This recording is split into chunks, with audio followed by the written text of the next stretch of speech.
Hello everyone, कैसे हो आप सभी। आज हम लोग एक चैप्टर चालू कर रहे हैं। उस चैप्टर का नाम है सेल्स ऑफ गुड्स एक्ट 1930।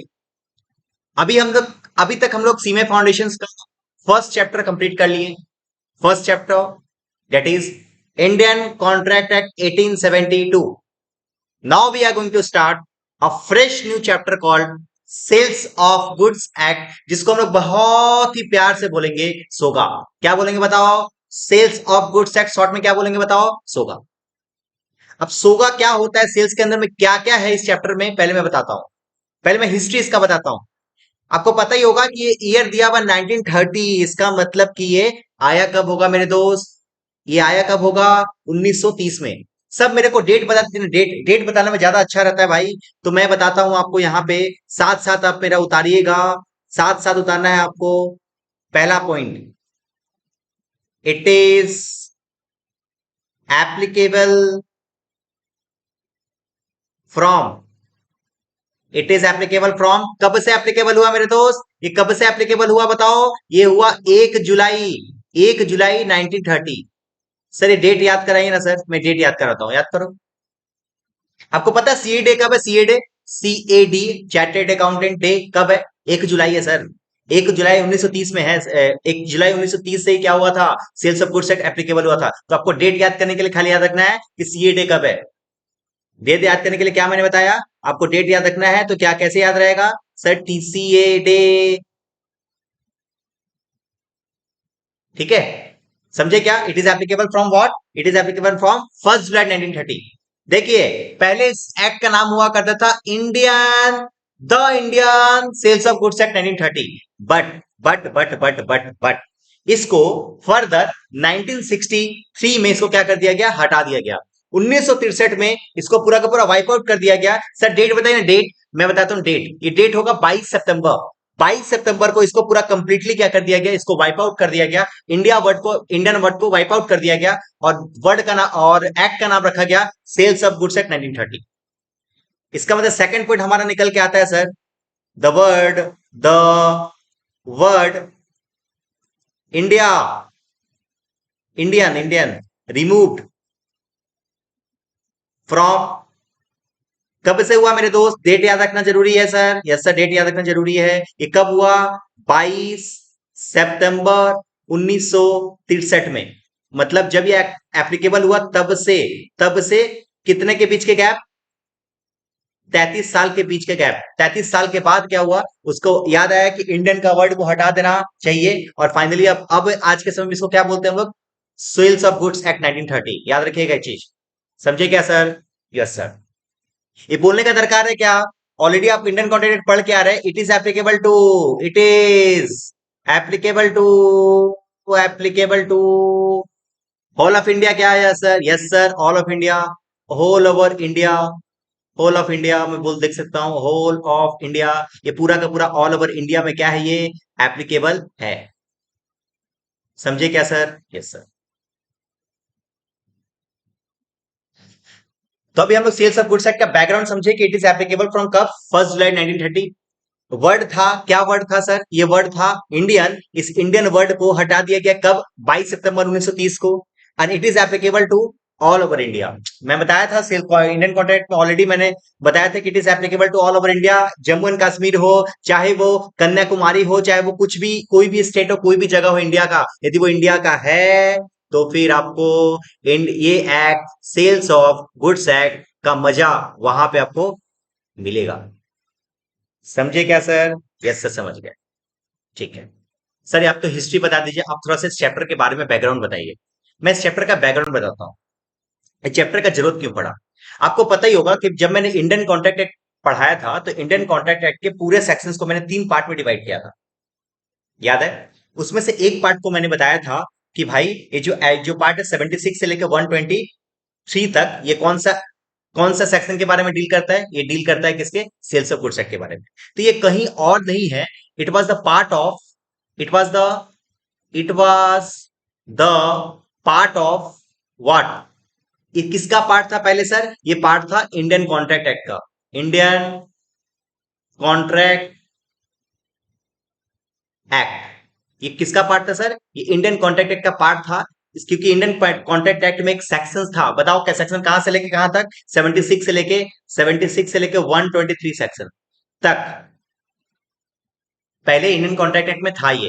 अब क्या कर दिया गया, इससे रिमूव करके यहां से इंडियन कॉन्ट्रैक्ट एक्ट के सेक्शन नंबर 76 से लेके 123 तक पूरे सेक्शन को हटा के एक फुल्ली प्रेजेंट लॉ बना दिया गया। उस लॉ का नाम लिख दिया गया क्या? Indian sales of goods act 1930।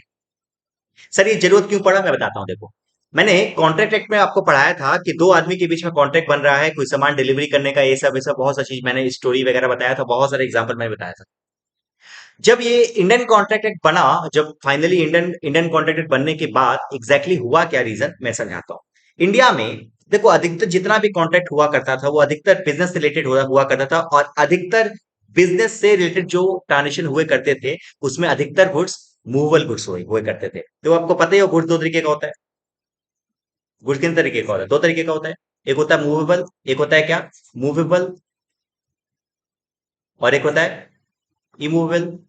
Movable goods का मतलब होता है जिसको एक जगह से दूसरी जगह पे हम लोग लेके जा सकते हैं। लाइक सपोज पेन, ये पेन को हम लोग यहाँ से उठा के वहां रख सकते हैं, तो ये मूवेबल गुड्स है। इमूवेबल गुड्स का मतलब हुआ ये मेरा कोचिंग सेंटर, ये मेरा घर, ये मेरा बिल्डिंग, ये मेरा जमीन, इट्स अ इमूवेबल प्रॉपर्टी। तो जब जब हम लोग को देखते थे कि इंडियन कॉन्ट्रैक्ट 1872 में अधिकतर केस जो कोर्ट में जाया करता था वो अधिकतर केस मूवेबल आइटम का हुआ करता था। जब बहुत सारा केसेस मूवेबल आइटम का होने लगा, तो कोर्ट भी सोचा और गवर्नमेंट भी सोचा कि भाई क्यों ना ऐसा किया जाए कि इंडियन कॉन्ट्रैक्ट एक्ट को अलग कर दिया जाए, इंडियन कॉन्ट्रैक्ट एक्ट को अलग कर दिया जाए और मूवेबल गुड्स के लिए एक अलग से एक्ट बना लिया दिया गया, ताकि उसको ज्यादा अच्छे तरीके से मॉनिटर किया जा सके। इसलिए गवर्नमेंट ने क्या किया, 1930 में फाइनली क्या किया, ये एक्ट लाया। 1930 में लाने का मकसद यही था क्योंकि इतने ज्यादा केसेस आते थे मार्केट में, इसके चलते ये केसेस ज्यादा ना आए, आए भी तो इसके लिए अलग से एक एक्ट बना दिया गया, ताकि आपको जब केस करना है तो आप सेल्स ऑफ गुड्स एक्ट में आइए, इंडियन कॉन्ट्रैक्ट एक्ट में बंदिए। इंडियन कॉन्ट्रैक्ट एक्ट अपने आप में बड़ा लॉ है, आप उसको ज्यादा केस भर भर के लॉ को और बड़ा कर दोगे। इससे बड़ा ये है कि वहां से अच्छे एक्ट को हटा दो, अच्छे पॉइंट को हटा दो, एक नया एक्ट बना दो, और कुछ भी केस होगा तो सेल्स ऑफ गुड्स एक्ट में केसेस होगा, तो अब वहां पे इंडियन कॉन्ट्रैक्ट को डिस्टर्ब नहीं किया जाएगा। तो this was the reason behind this particular act. ये एक्ट जो लाने के पीछे यही रीजन था, क्योंकि बहुत सारे एक्टिविटीज, बहुत सारे केसेस आने लगे थे किसके ऊपर, मूवेबल गुड्स के ऊपर। तो हमारा क्या हुआ था, फाइनली इंडियन कॉन्ट्रैक्ट एक्ट लाया गया। तो क्या बैकग्राउंड को हम समझ लिए? यस सर, बैकग्राउंड को समझ लिए, और हम लोग ये भी समझ लिए कि Indian contract act actually applicable सिर्फ और सिर्फ किसके लिए होगा सर? कौन से गुड्स के लिए सर? मूवेबल गुड्स के लिए। तो मैं इसका पॉइंट नंबर 5 भी लिख सकता हूं यहाँ पे सर, इसको मैं पॉइंट नंबर 5 भी लिख सकता हूँ। It is applicable, it is applicable for कौन से गुड्स के लिए sir? Movable items, movable goods only. सिर्फ कौन से गुड्स के लिए एप्लीकेबल है ये एप्लीकेबल है सिर्फ मूवेबल गुड्स के लिए। ठीक है ना सर? यस सर, ये ठीक है कि मूवेबल गुड्स के लिए ही एप्लीकेबल है और किसी भी गुड्स के लिए एप्लीकेबल नहीं है। ठीक है, तो अभी तक हम लोगों ने 5 पॉइंट पढ़ा, पांचों पॉइंट आप लोगों को याद है क्या सर? Yes sir. सर बताइए, सेल्स ऑफ गुड्स एक्ट कब आया? तो 1 जुलाई 1930 को आया। सर इसमें से इंडियन वर्ड को कब हटाया गया? 22 सितंबर 1963, 33 साल बाद हटाया गया। सर ये एप्लीकेबल ऑल ओवर इंडिया है क्या? Yes sir. ये पहले किसका पार्ट हुआ करता था? इंडियन कॉन्ट्रैक्ट एक्ट 1872 का पार्ट हुआ करता था, जिसमें सेक्शन में 76 से लेकर 123 तक सेक्शन थे, वहां से हटा के एक नया एक्ट बना दिया गया, sales of goods act. Sales of goods act इसलिए एक्ट बनाया गया क्योंकि यहाँ पे मूवेबल गुड्स के बारे में सिर्फ डील किया जाएगा। समझे क्या सर? Yes sir. अब समझिएगा बातों को, मेन इंपॉर्टेंट बात अब यहां से स्टार्ट हो रहा है, समझिएगा एक बार।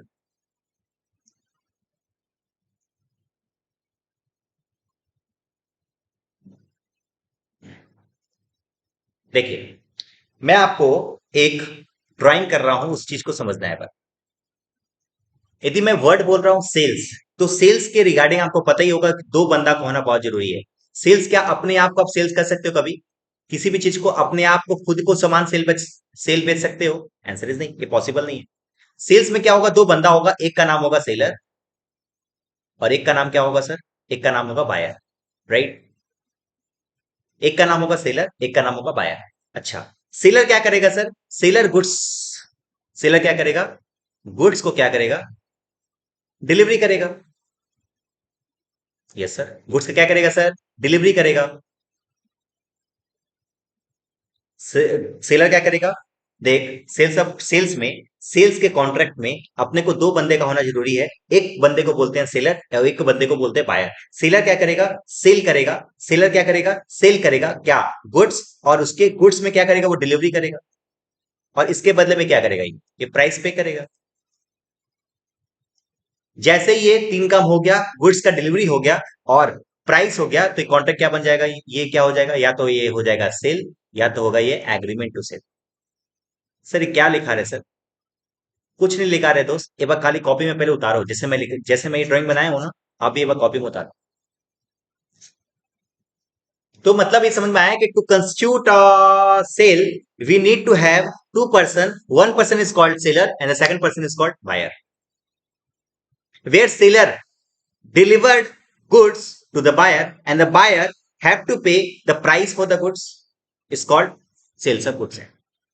इतना पढ़ने के बाद अब इसके एक एक चीज को हम लोग पढ़ेंगे। अभी हम लोग क्या पढ़ने वाले हैं? अभी हम लोग ये पढ़ने वाले हैं, समझ लो एक बार। मैंने क्यों लिखाया पहले ये समझाता हूं। मैंने इसको लिखाने के पीछे रीजन है, हमारा मकसद है मेरे दोस्त, समझता है, समझते इसका मकसद क्या था हमारा।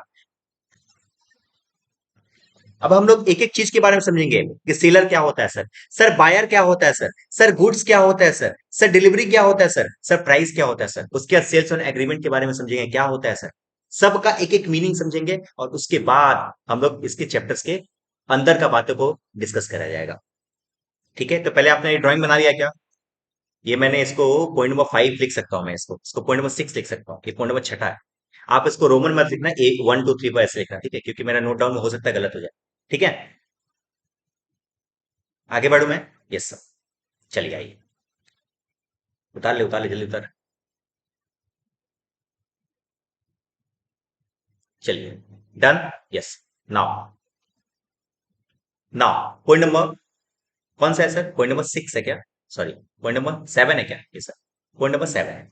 नाउ पॉइंट नंबर 7 आप उसको रोमन में हटा देना भाई, 1 2 3 4 नहीं लिखा, 2 1 नंबर 7, 7 नंबर पॉइंट सुन। 7 नंबर पॉइंट हम लोग पढ़ने वाले हैं कॉन्ट्रैक्ट ऑफ सेल। क्या पढ़ने वाले दोस्त? Contract of cell.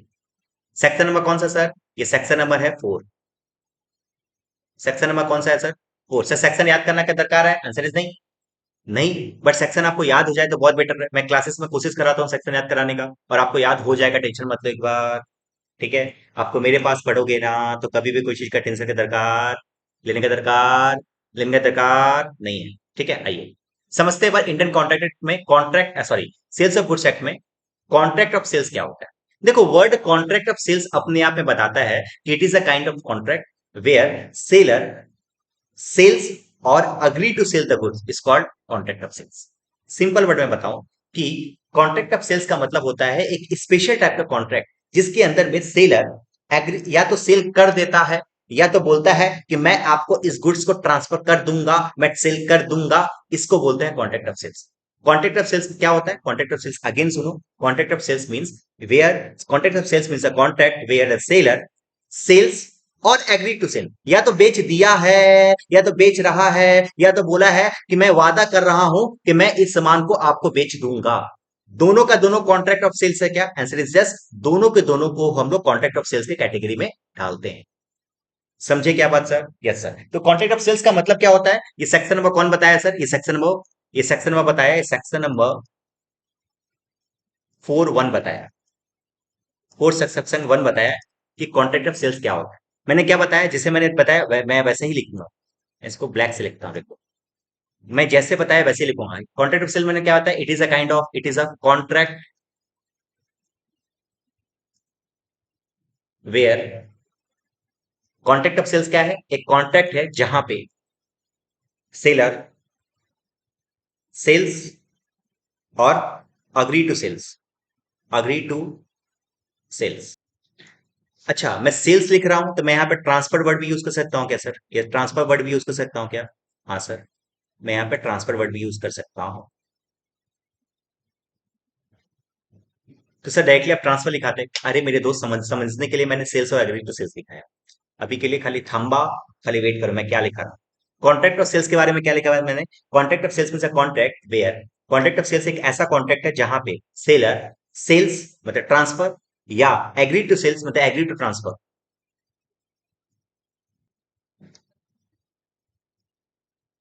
C.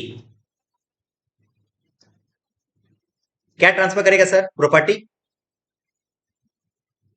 In goods. किसको ट्रांसफर करेगा सर? To buyer. क्या मेरे भाई और बहनों को क्या ये डेफिनेशन याद हुआ? Yes sir. Contract of sales का मतलब होता है sir, it is a contract where seller transfer या फिर sell or agree to transfer, transfer or agree to transfer, transfer or agree to transfer, transfer or agree to transfer the goods, the property in goods, the property in goods to the buyer. It's called transfer contract of sales. तो क्या contract of sales अपने को clear है? Yes sir. Contract of sales का मतलब होता है जहां पे एक सेलर क्या करता है, अपने किसी बायर्स को या तो गुड्स को ट्रांसफर कर देता है या तो फिर ट्रांसफर करने का वादा करता है कि मैं आपको ट्रांसफर कर दूंगा। तो इसे क्या बोलते हैं? Contract of sales. नाउ आपको अपने ऊपर में चीज में समझ में आया कि अपने को ये चीज समझ में आया कि हमारा contract of sales, contract of sales हमारा अनकंडीशनल भी हो सकता है और एब्सोल्यूट भी हो सकता है। सर एब्सोल्यूट और अनकंडीशनल मतलब मैं बताता हूं। यदि मैं यहां पे ट्रांसफर वर्ड यूज कर रहा हूं, मतलब मैं इमीडिएट गुड्स को ट्रांसफर कर दे रहा हूं, राइट? इमीडिएट गुड्स को क्या कर दे रहा हूं? मैं ट्रांसफर कर दे रहा हूं। और मैं जब इमीडिएट गुड्स को ट्रांसफर कर दूंगा तो मेरे दोस्त, मेरे भाई, मेरी बहन, बात को समझो एक बार, जब मैं गुड्स को एग्जैक्टली अभी के अभी ट्रांसफर कर दूं तो तुमको नहीं लगता है कि मैं यहां पे अनकंडीशनल सेल कर रहा हूं? यहां पे मैंने कोई कंडीशन नहीं लगाया। बट मैं बोलूंगा अग्रीमेंट टू सेल्स, मतलब agreement to transfer, agree to transfer, मैं ट्रांसफर कर दूंगा। यदि मैं फ्यूचर टेंस में बात करूंगा तो कहीं ना कहीं ये कंडीशन है कि फ्यूचर में ये काम करोगे तो मैं कंडीशनल है। तो मैं बोल सकता हूं, ये सेक्शन नंबर 4(2) भी बोलता है, ये सेक्शन नंबर कौन सा? सेक्शन नंबर 4(2) भी बोलता है कि आपका जो अग्री कॉन्ट्रैक्ट ऑफ सेल्स होगा, इस कॉन्ट्रैक्ट ऑफ सेल्स का दो एलिमेंट है। कॉन्ट्रैक्ट ऑफ सेल्स में दो पार्ट हो सकता है। पहला पार्ट या कॉन्ट्रैक्ट ऑफ सेल्स, पहला एब्सोल्यूट भी हो सकता है और दूसरा कंडीशनल भी हो सकता है। ओके सर, एब्सोल्यूट भी हो सकता है और क्या हो सकता है सर? ये कंडीशनल भी हो सकता है। ये एब्सोल्यूट भी हो सकता है, दूसरा क्या हो सकता है? कंडीशनल भी हो सकता है। दोनों का दोनों पॉसिबल है contract of sales. Contract of sales absolute भी हो सकता है और कंडीशनल भी हो सकता है। सर एब्सोल्यूट का मतलब क्या हुआ? एब्सोल्यूट का मतलब हुआ मेरे दोस्त, जो हम लोग ऊपर पढ़े थे ना, सेल, या फिर मैं इसको सेल बोलो या फिर बोलो ट्रांसफर, तो ये क्या है? Absolute of sale. और यहां पे यदि मैं बात करूं कंडीशनल, तो जो एग्रीमेंट टू सेल्स था या फिर ट्रांसफर था ना, तो उसे क्या बोलते हैं हम लोग? उसे हम बोल सकते हैं कंडीशनल। तो अभी तक हम लोगों ने कॉन्ट्रैक्ट ऑफ सेल्स में दो पार्ट पढ़ा है। पहला बात है कॉन्ट्रैक्ट ऑफ सेल्स क्या होता है? सर कॉन्ट्रैक्ट ऑफ सेल्स में सेलर क्या करता है, या तो गुड्स को ट्रांसफर कर देता है या ट्रांसफर करने का एग्री करता है। किसको? बायर। ठीक है, उसको बोलते हैं क्या? Contract of sales. Contract of sales section number 4(2) में हम लोग पढ़े कि ये कॉन्ट्रैक्ट ऑफ सेल्स दो तरीके का हो सकता है। सर ये एब्सोल्यूट भी हो सकता है, सर ये कंडीशनल भी हो सकता है। एब्सोल्यूट को ही बोलते हैं सेल्स या फिर ट्रांसफर, और कंडीशनल को ही क्या बोलते हैं हम लोग? अग्रीमेंट टू ट्रांसफर और सेल्स। अब इसका डेफिनेशन हम लोगों को, ये दोनों का एक्चुअल डेफिनेशन, सेल्स और ट्रांसफर का डेफिनेशन हमारे मेन अलग से एक्ट में दिया गया है, समझना है। सेक्शन नंबर सेक्शन नंबर 4(3) में ये दोनों का डेफिनेशन दिया गया। समझे क्या सर? Yes sir. अब थोड़ा रुक जाइए, मैं चार्ज लगा देता हूं। साथ साथ लिखिएगा एक बार कि कॉन्ट्रैक्ट ऑफ सेल्स में हम लोगों ने सबसे पहले सेल्स का डेफिनेशन बताया कि सेल्स का मतलब क्या होता है। सेल्स का मतलब होता है contract of sale where goods transfer या फिर प्रॉपर्टी इन गुड्स ट्रांसफर, ऐसा ज्यादा वर्ड अच्छा रहेगा। प्रॉपर्टी इन गुड्स क्या होता है सर? प्रॉपर्टी इन गुड्स, थोड़ा टाइम वेट वेट करो, मैं प्रॉपर्टी इन गुड्स क्यों लिख रहा हूं उसका रीजन बताऊंगा। क्या लिखा हुआ है? Contract of sales where property in goods is transfer, short में लिख रहा हूं ट्रांसफर, ये ट्रांसफर वर्ड है, transfer from seller to buyer. Sir क्या होता है सर? पहला डेफिनेशन में बताया, पहला डेफिनेशन किसका बताया सर? पहला डेफिनेशन किसका बताया सर? पहला डेफिनेशन बताया सेल्स। सेल्स का मतलब क्या होता है? The contract of sales means what? Contract of sales where property in goods is transfer from seller to buyer। यदि seller to buyer तुरंत goods को ट्रांसफर कर दिया जाए, इसे क्या बोलते हैं? सेल्स। और इसी में 4.3 में ही किसका डेफिनेशन दिया गया? इसका डेफिनेशन दिया गया सर, ये डेफिनेशन दिया गया एग्रीमेंट टू सेल्स। मैं इसी के अंदर भी लिख रहा हूं, कोई दिक्कत नहीं है। मैं इसी के अंदर में यहाँ पे स्पेस है अपने पास, मैं यहाँ पे लिख रहा हूं agreement to sales. Again lining starting वही होगा, where where property in goods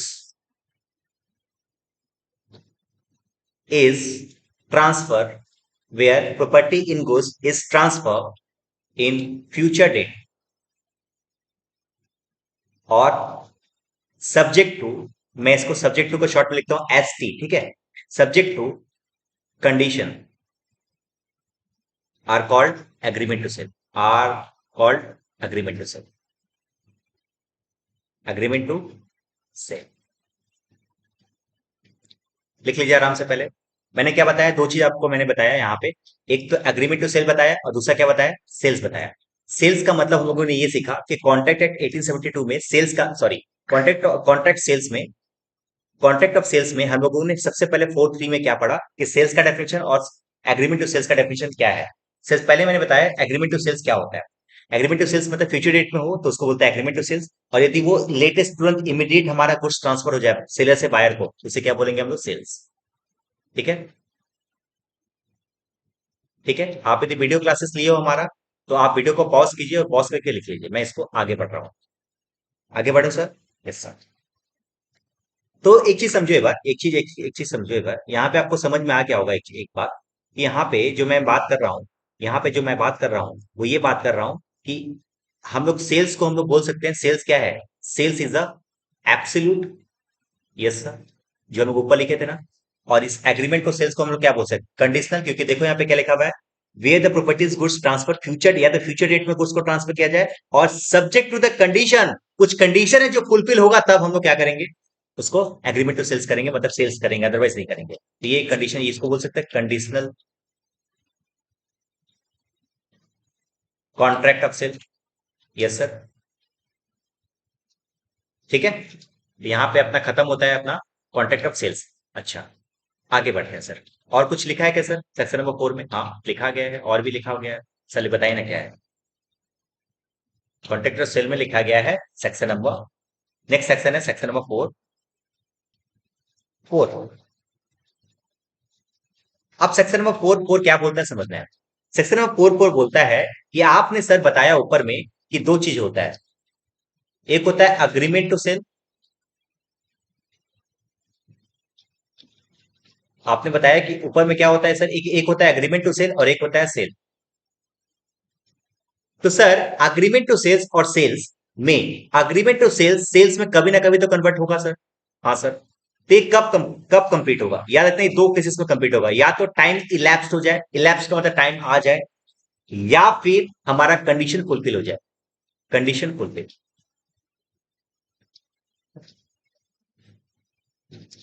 या तो कंडीशन फुलफिल हो जाए या तो फिर टाइम इलैप्स्ड हो जाए, तो इन दैट केसेस हमारा क्या होगा? एग्रीमेंट टू सेल्स किस में कन्वर्ट हो जाएगा? सेल्स हो जाएगा। अब एक एग्जांपल समझ, मैंने आपको कॉन्ट्रैक्ट बनाया था कि आपको मैं 10 अक्टूबर को गुड्स ट्रांसफर करूंगा। तो अब तुमसे क्वेश्चन है कि एग्रीमेंट, ये क्या एग्रीमेंट टू सेल्स है? आज का डेट है मान लो, आज का डेट है मान लो 1 फरवरी। 1 फरवरी को मैंने मैंने आपको ये वादा किया कि I will sell this laptop to you on 10th of October. मैंने आपको ये वादा किया कि मैं आपको ये जो लैपटॉप है मैं आपको 10 अक्टूबर को ट्रांसफर कर दूंगा। तो ये क्वेश्चन है कि क्या ये अभी एग्रीमेंट टू सेल्स है? आंसर इज यस, ये अभी एग्रीमेंट टू सेल्स है। अब क्वेश्चन आ होता है कि सर ये एग्रीमेंट टू सेल्स सेल्स में कब कन्वर्ट होगा? तो सेल्स में कन्वर्ट होगा पहला, जब ये 10 अक्टूबर आ जाएगा तब, पहला case.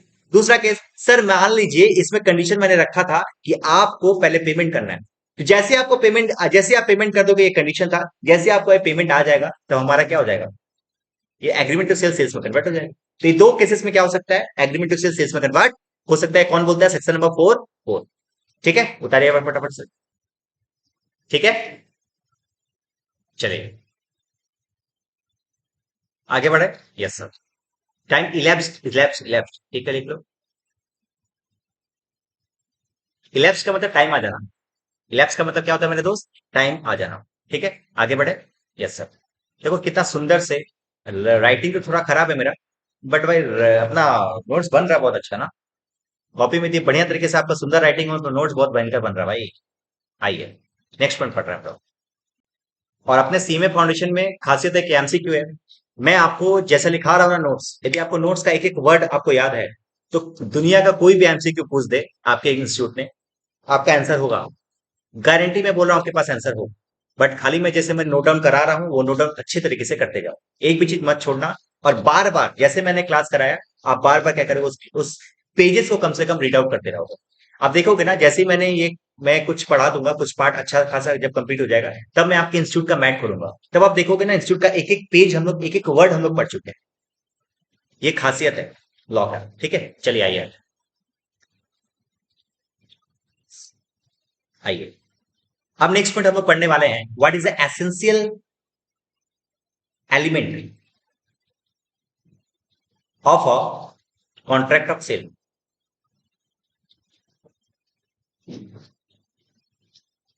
Sir, essential element of contract of sales का मतलब बताइए ना सर, क्या होता है? मैं बताता हूं। मैं ये बोलना चाह रहा हूं कि आपका जो जो हम लोगों ने पढ़ा कॉन्ट्रैक्ट ऑफ सेल्स, इसके अंदर में क्या क्या वो एसेंशियल एलिमेंट्स हैं जो होने चाहिए एक कॉन्ट्रैक्ट ऑफ सेल्स में, जिस एलिमेंट्स के बिना हमारा कभी कॉन्ट्रैक्ट ऑफ सेल्स कंप्लीट नहीं हो सकता। जिसे अपना शरीर बना है ना, शरीर 5 तत्वों से बना है ना मेरे दोस्त, 5 तत्व, एलिमेंट से, 5 एलिमेंट से बना हुआ ना, वैसे ही हमारा कॉन्ट्रैक्ट ऑफ सेल्स भी कई सारे तत्वों से बना है। और वो जो कई सारे तत्व है वो हम लोग यहाँ पे पढ़ने वाले हैं। समझ गए क्या? तो पहला तत्व मेरे दोस्त, मेरे भाई, पहला तत्व क्या है? To or more than two. Two or more than two person. मतलब to constitute a contract of sale we need to have at least 2 person. यहाँ पे दो या दो से अधिक व्यक्ति का होना जरूरी है। या दो में से कोई एक आदमी क्या अपने आप को, मैं अपने आप को कोई सामान बेच सकता हूं क्या? आंसर इज नहीं। क्या मैं अपने आप को कोई अग्रीमेंट कर सकता हूं क्या कि मैं 10 अक्टूबर को गुड्स ट्रांसफर करूंगा अपने आप को? मैं कर सकता हूं क्या? आंसर इज नहीं, it is not possible. Therefore the first element of contract of sales is what? Point number 1, two or more than 2 person. समझे क्या भाई? Yes sir. दूसरा, दूसरा एलिमेंट जिसके बिना अपना कॉन्ट्रैक्ट ऑफ सेल्स अधूरा है, प्राइस। क्या प्राइस के बिना कोई सामान हम लोग किसी को ट्रांसफर कर देंगे, क्या वो कॉन्ट्रैक्ट ऑफ सेल्स कहा जाएगा? आंसर इज नहीं। मैं फ्री में भी किसी को कुछ ट्रांसफर कर रहा हूं तो वो कॉन्ट्रैक्ट ऑफ सेल्स नहीं है। अब प्राइस में भी क्या होगा? प्राइस में क्या होना चाहिए? मनी होना चाहिए भाई। वहां पे गांधी हंसना चाहिए। गांधी यदि नहीं हंस रहा ना, तो फिर उसको हम लोग प्राइस नहीं बोल सकते, कॉन्ट्रैक्ट ऑफ सेल्स नहीं है, मनी। बट बट सॉरी, यहां पे लिख सकता हूं money not in kind. Kind नहीं हो सकता। बट याद रखिएगा, but part partly money and partly kind क्या हो सकता है? आंसर इज यस, ये हो सकता है, ये चलेगा।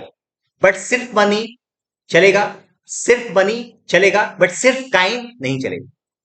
मतलब सामान के बदले में यदि आप सामान ले रहे हो तो हमारा वो कॉन्ट्रैक्ट ऑफ सेल नहीं है। बट सामान के बदले में आप कुछ पैसा दे रहे हो और कुछ सामान दे रहे हो तो चलेगा क्या सर? यस सर चलेगा। क्या आप सामान के बदले में पूरा पैसे दे रहे हो? चलेगा क्या सर? यस सर दे रहे। तो मैं यहाँ पे एग्जांपल दे रहा हूं, आपको समझना है भाई। मैं यहाँ पे क्या लिखा हुआ, मैं शॉर्ट में लिखा रहा हूँ, देखो। क्या पूरा का पूरा मैं मनी से पेमेंट कर सकता हूं? Yes sir. Money plus kind दे सकता हूं सर? सर ये भी चलेगा। सर सिर्फ काइंड दे सकता हूं कि सर? ये नहीं चलेगा। समझे क्या सर? ये यहां पे लिख देना, याद है? ये लिख लेना। मैं इसको थोड़ा सा ऊपर में शिफ्ट कर रहा हूं। समझ गए क्या? मैं इसको शॉर्ट में लिख।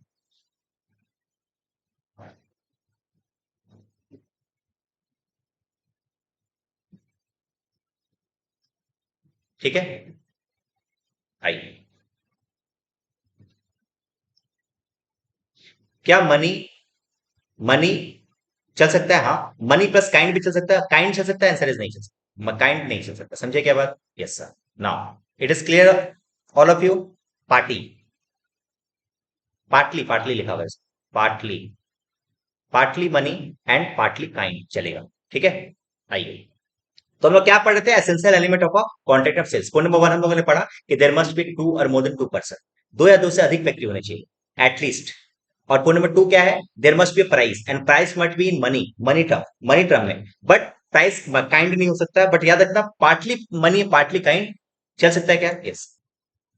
थर्ड जो आपको ऑलरेडी पता है, थर्ड आपको ऑलरेडी पता है कि sales of goods it talks about which goods, movable goods. तो यहां पे एक थर्ड तत्व होना चाहिए कि there must be what, movable goods only. क्या होना चाहिए, मूवेबल गुड्स। आपका ये सीए फाउंडेशन का बैच चलता ना तो मैं इसको अच्छे तरीके से लॉ के लैंग्वेज में लिखवाता, बट मैं यहाँ पे लॉ के लैंग्वेज में नहीं लिखा रहा हूं, आपके बस शॉर्ट में लिखवा रहा हूं ताकि आपके एमसीक्यू में, आपके एग्जाम में यदि आ जाए तो आपके माइंड में तुरंत हिट करे। समझे क्या, यस सर। पॉइंट नंबर 4 जो ऑलरेडी हम लोग पढ़े हैं कि क्या कॉन्ट्रैक्ट ऑप्शन एब्सोल्यूट हो सकता है, यस सर, और या फिर कंडीशन हो सकता है, आंसर इज यस, ये भी हो सकता है, ये भी पॉसिबल है।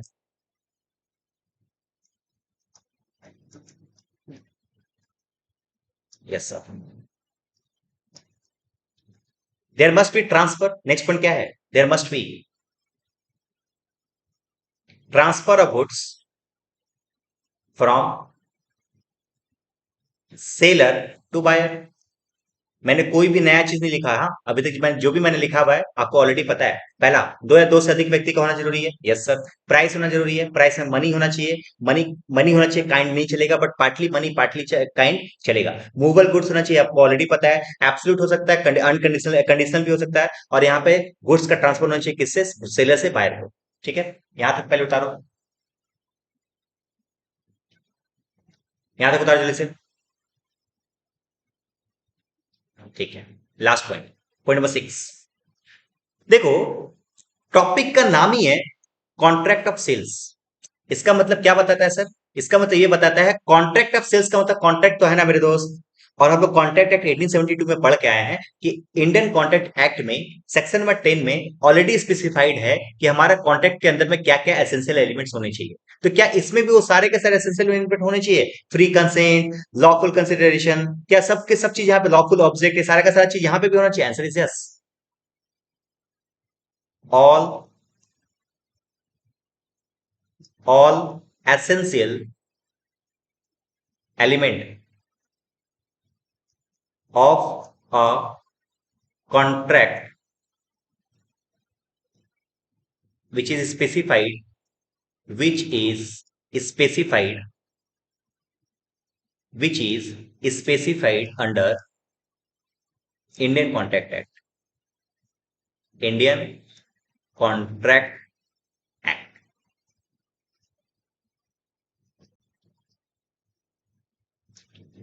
ठीक है, इंडियन कॉन्ट्रैक्ट एक्ट समझ गया क्या। ऑल एसेंशियल एलिमेंट जो इंडियन कॉन्ट्रैक्ट, जो कॉन्ट्रैक्ट में एसेंशियल एलिमेंट्स लिखे हुए थे ना इंडियन कॉन्ट्रैक्ट में, वो सारे के सारे एसेंशियल एलिमेंट यहाँ पे भी होने चाहिए। मैं यहाँ एग्जांपल लिख दे रहा हूँ ताकि आपको याद आ जाएगा एग्जाम में, रिवाइज करोगे तो। पहला है lawful consideration, lawful consideration, lawful object, free consent, etc.. समझे क्या सर, यस सर, मैं यहां तक समझ गया। मैंने यहां तक अभी तक क्या क्या पढ़ाया, मैंने पहले हिस्ट्री बताया आपको, फिर मैंने बताया इस चैप्टर का मेन मेन बात कि क्या क्या है। फिर हम लोगों ने पढ़ा कॉन्ट्रैक्ट ऑफ सेल्स, स्टार्ट किया कॉन्ट्रैक्ट ऑफ सेल्स के अंदर हम लोगों ने पढ़ा कि कॉन्ट्रैक्ट ऑफ सेल्स एब्सोल्यूट भी हो सकता है, कंडीशन भी हो सकता है। एब्सोल्यूट को बोलते हैं सेल्स और कंडीशन को बोलते हैं क्या, एग्रीमेंट टू सेल्स। फिर हम लोगों ने उसके बारे में एसेंशियल एलिमेंट्स पढ़े कि कॉन्ट्रैक्ट ऑफ सेल्स का एसेंशियल एलिमेंट्स क्या क्या है। ठीक है, यहां तक सबको क्लियर क्लियर है क्या, सबको संभाल लिया क्या यहाँ तक। चलिए यहां तक क्लियर है, तो हम लोग एक क्वेश्चन आपसे पूछ सकते हैं अभी। चलिए आइए, नेक्स्ट पॉइंट हम लोग पढ़ रहे हैं सेल्स और सेल्स और अग्रीमेंट टू सेल्स में क्या अंतर है। अग्रीमेंट टू सेल्स, सर क्या अंतर है बता देना सर। अरे भाई आप खुद से बताओ ना, आप सबका मतलब आपको पता है, दोनों का मतलब आपको पता है sir, yes sir. Agreement to sales का मतलब भी पता है, सेल्स का मतलब भी पता है, तो बता दीजिए ना सर इसका मतलब क्या होता है। पहला पहला अंतर देखो, सेल्स में क्या हुआ था, सेलर, यहां पे यदि मैं सेलर बना दूं और यहां पे मैं यदि बायर बना दूं तो सेलर बायर को तुरंत इमीडिएट गुड्स ट्रांसफर कर रहा था। Yes sir, goods transfer. But यहाँ पे क्या हो रहा था, यहाँ पे क्या हो रहा था, यहाँ पे हो रहा था फ्यूचर डेट। सर ऐसे ही लिखे, हाँ ऐसे ही लिखो। अरे भाई तुमको याद दिलाने से मतलब है सर। यहाँ पे कीवर्ड तो मैंने लिख ही दिया, कीवर्ड क्या था, इमीडिएट। यहाँ पे कीवर्ड क्या था, फ्यूचर डेट। नोट्स आपको ऐसे ही बनाना है, बुक में तो सब चीज लिखा हुआ है अच्छे तरीके से।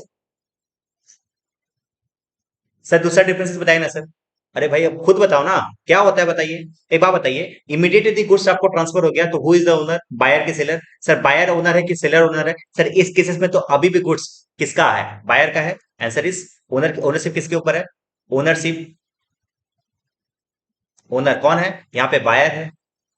यहाँ पे ओनर कौन है सर, यहाँ पे ओनर होगा sir seller. Yes sir. Sir नहीं समझिए सर, मैं समझा। मैंने अभी बताया ना कि आपको 1 फरवरी को मैंने बताया कि आपको 10 अक्टूबर को गुड्स ट्रांसफर करूंगा। 10 अक्टूबर को जब मैं गुड्स ट्रांसफर करूंगा तब आपका ये सामान होगा, तब तक तो ये गुड्स मेरे पास है ना। लॉस हो गया यदि, आग लग गया, तो आग लग गया तो बताइए मेरे को, ये मेरे को पहले वाले केसेस में सेल, गुड्स मैंने आपको बेच दिया, सामान आपको दे दिया और सामान खराब हो गया, सामान यदि सामान में आग लग गया तो मेरे को बताओ ये किसका, ये लॉस कौन सा है। ऑब्वियसली सर लॉस कौन सा आएगा सर, लॉस आएगा buyer. But agreement to sales में मैंने आपको और वादा किया था कि 10 अक्टूबर को मैंने आपको एक सामान को, ये लैपटॉप को देना है, बट लैपटॉप 10 अक्टूबर के पहले जल गया, खराब हो गया। तो बताइए लैपटॉप जो खराब हो गया है, तो मेरे को बताइए कि हमारा ये जो लॉस है कौन सा आएगा, सेलर से आएगा।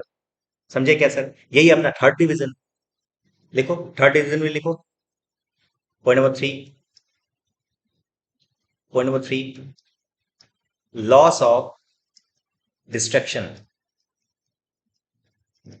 सर किसके ऊपर है सर, लॉस ऑफ डिस्ट्रक्शन यहाँ पे तो होगा बायर के ऊपर। क्यों सर बायर के ऊपर, क्योंकि गुड्स ऑलरेडी ट्रांसफर हो चुका है। और यहाँ, यहाँ पे होगा सर, यहाँ पे होगा सेलर के ऊपर। क्योंकि क्योंकि गुड्स का डिलीवरी अभी तक नहीं हुआ है। यस सर, आइए। Right, right to sue. Sir right to sue, sue का मतलब सर केस। सू का मतलब क्या होता है भाई, सू का मतलब सुसु नहीं, सू का मतलब केस, याद रखना। सू का मतलब केस। सर एक बार बताइए, राइट टू सू का मतलब क्या होता है सर, राइट टू सी का मतलब बताइए, मैं बताता हूँ। राइट टू सू का मतलब ये हुआ कि मान लीजिए मैंने आपको गुड्स ट्रांसफर किया था, मैंने आपको इमीडिएट सेल कर दिया, आपको मैंने गुड्स ट्रांसफर कर दिया, तो मैं, आप पैसा नहीं दे रहे हो तो मैं आपके ऊपर केस कर सकता हूँ, किसके लिए, किस चीज के लिए मैं आपके ऊपर केस कर सकता हूँ। I can sue you only for, only for price. मैं आपको केस कर सकता हूँ प्राइस के ऊपर। बट एक बात बताओ, मैंने आपको गुड्स ट्रांसफर करने का वादा किया था फ्यूचर में, फ्यूचर में कंडीशन फुलफिल होगा तो मैं आपको 10 अक्टूबर को कुछ ट्रांसफर करूंगा, तो मैं यहाँ पे आपको मैं प्राइस के लिए केस कर सकता हूँ कि नहीं नहीं पैसा नहीं दिया, पैसा नहीं दिया, पैसा नहीं दिया, केस कर सकता हूँ। आंसर इज नहीं। Where in case of agreement to sales हम लोग यहाँ पे प्राइस के लिए केस नहीं कर सकते, बट यहाँ पे केस कर सकते हैं किसके लिए, for damages. For what, for damages only. मान लीजिए ये कॉन्ट्रैक्ट बनाने से मेरे को कोई लॉस हुआ है आपके कारण, तो मैं उसके लिए केस कर सकता हूं, बट प्राइस के लिए केस नहीं कर सकता, बिकॉज अभी तक तो सेल हुआ ही नहीं मेरे दोस्त। एक पांचवा नंबर, जस्ट इन रेम। क्या नाम है बताओ, जस्ट इन रेम। और सेकंड नंबर इसी का जो डिफरेंसेस है वो है जस्ट इन,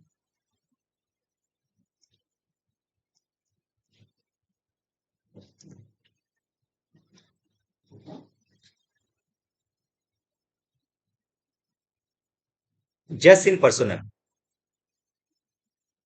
स्पेलिंग देख लेना एक बार।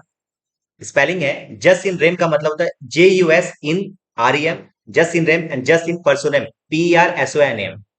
सर बताइए क्या होता है, मैं बताता हूँ देखो। जस्ट का मतलब होता है राइट, क्या होता है दोस्त, जस्ट का मतलब होता है राइट, अधिकार।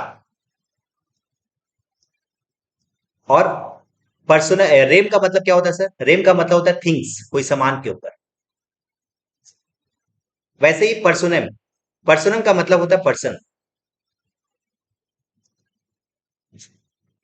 अब समझना ये क्या है, एक बेसिकली ग्रीक वर्ड है जिसको बोलते हैं जस्ट इन रेम या फिर जस्ट इन पर्सोनम। दोनों में अंतर क्या है एग्जैक्टली समझेगा। जस्ट इन रेम को मैं इंग्लिश में अनुवाद करूं तो उसका मतलब ये होता है right on thing. Jus in personam का मतलब होता है राइट इन पर्सन। समझना है बात। मान लीजिए मैंने एक खटिया खरीदा, एक मैंने पलंग खरीदा मैंने, उस पलंग पे मैं कैसे भी सोऊं, किस तरीके से मैं सोऊं, या फिर उस पलंग का मैंने किस तरीके से यूज करना है, वो मैं डिसाइड करूंगा। Nobody in the world, nobody in the world can restrict me to use that particular goods. That is called just in rem. Just in rem एक ऐसा राइट हम लोगों को देता है कि पूरे वर्ल्ड से हम तुम्हारे लिए लड़ सकते हैं। ये हमारा कहानी बोलते हैं ना हम लोग, एक बॉयफ्रेंड गर्लफ्रेंड से बोलता है ना, हम तुम्हारे लिए दुनिया से लड़ सकते हैं, हम दुनिया से आपको जीते हैं, ऐसा ऐसा कुछ। इसको बोलते just in rem. Just in rem का मतलब होता है कि किसी थिंग्स को यूज करने का, या फिर किसी थिंग्स के ऊपर हमारा राइट, हमारा लैंड है, हमारा एक जमीन है जिसका ओनर हम है, तो उसका राइट हमारा बनता है, हम कुछ भी कर सकते हैं। Nobody can restrict me to use that particular product. It's called just in rem and the sale is just in rem. कैसे सर सेल कैसे जस्ट इन रैम है, मैं बताता हूँ। सेल एक जस्ट इन रैम कैसे है, मैंने जैसे मान लीजिए मैंने गुड्स को ट्रांसफर कर दिया किसको, बायर को, तो इसका इस गुड्स का ट्रू ओनर कौन बन गया, ये गुड्स का ट्रू ओनर बन गया बायर। जब गुड्स ट्रांसफर कर दिए तो गुड्स का ट्रू ओनर बन गया बायर, और बायर उस गुड्स को किसी तरीके से यूटिलाइज करे, उसको लिए क्या सेलर कुछ बोल सकता है क्या? आंसर इज नहीं। सेलर इसके रिगार्डिंग कुछ भी नहीं बोल सकता। तो यहां पे अपना क्या आ जाएगा, यहां पे आ जाएगा जस्ट इन रेम। यहां पे आ जाएगा जो कॉन्सेप्ट चलता है वो आता है just in rem concept. But in case of contract of sales, मतलब एग्रीमेंट टू सेल्स, जहां पे अपना कंडीशन है फ्यूचर में, वहां पे आ जाता है जस्ट इन पर्सनम। अब यहां पे क्या अंतर है मैं बताता हूं। जस्ट इन पर्सनम का मतलब ये हुआ कि मैंने ए के साथ कॉन्ट्रैक्ट बनाया था कि ए जो है गुड्स ट्रांसफर करेगा मेरे को, तो मैं केस जो करूंगा ना वो सिर्फ पर्टिकुलर पर्सन के ऊपर केस कर सकता हूं, पूरे वर्ल्ड के ऊपर केस नहीं कर सकता। इसको बोलते जस्ट इन पर्सन। मतलब पर्टिकुलर पर्सन के ऊपर के रिगार्डिंग यदि कोई बात है, कोई कोई राइट हमारा क्रिएट हो रहा है तो पर्टिकुलर पर्सन के ऊपर, तो मैं इसको बोलता हूँ जस्ट इन पर्सन। बट पूरे वर्ल्ड के लिए हमारा एक राइट तैयार होता है, उसको just in plus rem. Again example समझना, मेरा जो खटिया है उसको मैं कैसे भी सो, दुनिया का कोई भी इंसान मेरे को रोकेगा तो मैं उसके ऊपर केस कर सकता हूँ। बट मेरा एक लैंड है जो मैंने ए को बेचने का वादा किया था, और ए को उसके बदले में पैसा पेमेंट करना था, ए पेमेंट नहीं किया, तो मैं केस सिर्फ ए के ऊपर कर सकता हूं, B C D E F के ऊपर केस नहीं कर सकता। इसलिए मैं बोल सकता हूं कि jus in personam it's a contract या फिर एग्रीमेंट टू सेल्स। बट यहां पे क्या होता है, जस्ट इन रेम होता है। समझे क्या सर? यस सर, ठीक है। अब आते हैं नेक्स्ट जो डिवीजन होगा पॉइंट नंबर 6 में, वो होगा क्या समझिए, right to resale. Right to resale, right to resale, तुमको क्या लगता है अपने सेल में जब हम लोग गुड्स को सेल करते हैं तो इन दैट केसेस हमारा राइट टू रीसेल किसके ऊपर है? Obviously sir buyer. बायर इस गुड्स को कभी भी बेच सकता है, बट यहाँ पे क्या है, राइट टू रीसेल किसका है? सेलर के ऊपर।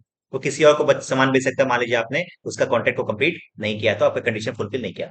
बस इतना लिखे काफी है, आप फटाफट से उतार लीजिए। ठीक है, अभी हम लोग यहाँ पे थोड़ा ब्रेक लेते हैं 5 मिनट का, आप भी ब्रेक ले लीजिए, उसके बाद फिर सेकंड पार्ट हम लोग चालू करते हैं।